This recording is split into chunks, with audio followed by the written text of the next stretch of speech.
haddaad doonaysa inaad dabaq dhisid waxaad u baahan tahay waqti iyo dulqaad iyo weliba injineerkii dhisi lahaa oo ku fahma. haddii aad doonaysa maanta inaad naftaada dhistid waxaad u baahan tahay waqti iyo dulqaad iyo injineerkuna waa naftaada. qofkaad doonto ahow, wiil ahow ama gabar ahow. marka inuu yareen riyooyinkeena ayaana la weydii jiray riyadaadu maxay tahay markaa weynaatid, laakiin ma jirin qof bilaadan ah oo nagu dhiirigeli jiray riyooyinku maxay yihiin iyo maxay ku wanaagsan yihiin iyo sidee u wanaagsan yihiin.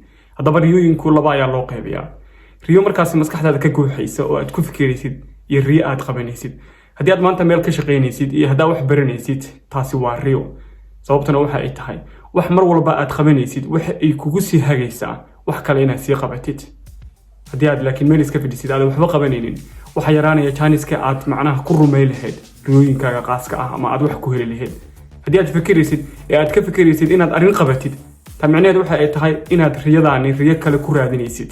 xitaa arrintaas aad ka fikiraysa haddii qabsoomi weydo waxa ku sahlanaanayso inaad heshid riyo kale ee ka duwan riyada aad lahayd.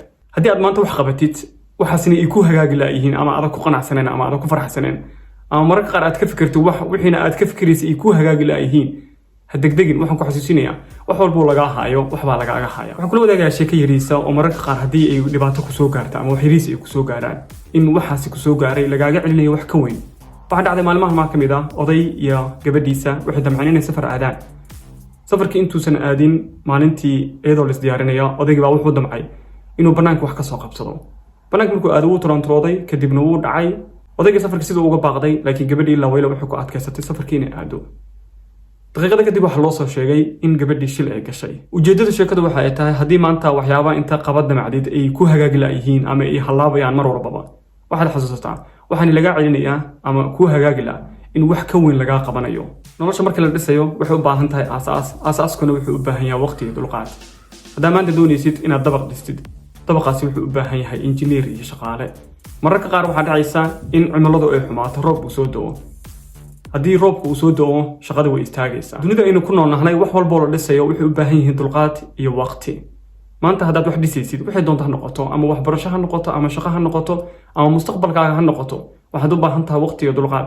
tusaale ahaan haddaad maanta dabaq dhisaysid dabaqaasi wuxuu u baahan yahay inta uu ka istaagayo inaad marka hore ka fikirtid asaaskiisa, injineerka, shaqaalaha iyo weliba haddii ay timaado in cimiladu ay xumaato inaad u kaadi kartid.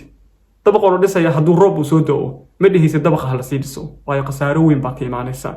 haddii maanta naftaada aad dhisaysid mararka qaar ay jiraan in cimiladu ay kugu xumaato ee sida aad ratay ay wax noqon waayaan mar walba niyadda geli inaad u baahan tahay dulqaad. mararka qaar waxaa dhacda in injineerku uu kugu xumaado haddaad dabaq dhisaysid waa naftaada oo kale. mararka qaar waxaa laga yaabaa shaqaalihii dhisaya inay kugu xumaadaan waa dadka asxaabta kugu dhowaa iyo weliba familka ma dad markaasi kugu weynaa. mar walba waxaad ogaataa waxa aad dhisaysid waa noloshaadana waxay u baahan tahay waqti iyo dulqaad.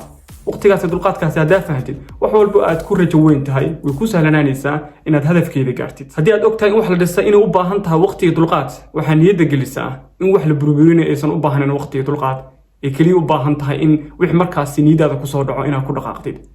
haddaad maanta doonaysa inaad mustaqbal dhisatid xiriir hadduu noqonayo iyo hadday waxbarasho noqonayso iyo hadday noqonayso inaad hanti samaysatid haddaad maanta doonaysa inaad wax dhisid mar walba waxaad ku dadaalaysaa in waxaasi ay ka bilowdaan asaaska.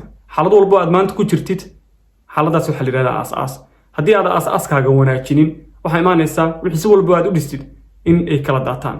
haddaad ku fikiraysa inaad mustaqbal dhisid iyo haddaad ku fikiraysa inaad hanti dhisid mar walba waxaa xoogga saartaa oo aad ka fikirtaa inaad asaaska hagaaji kartid.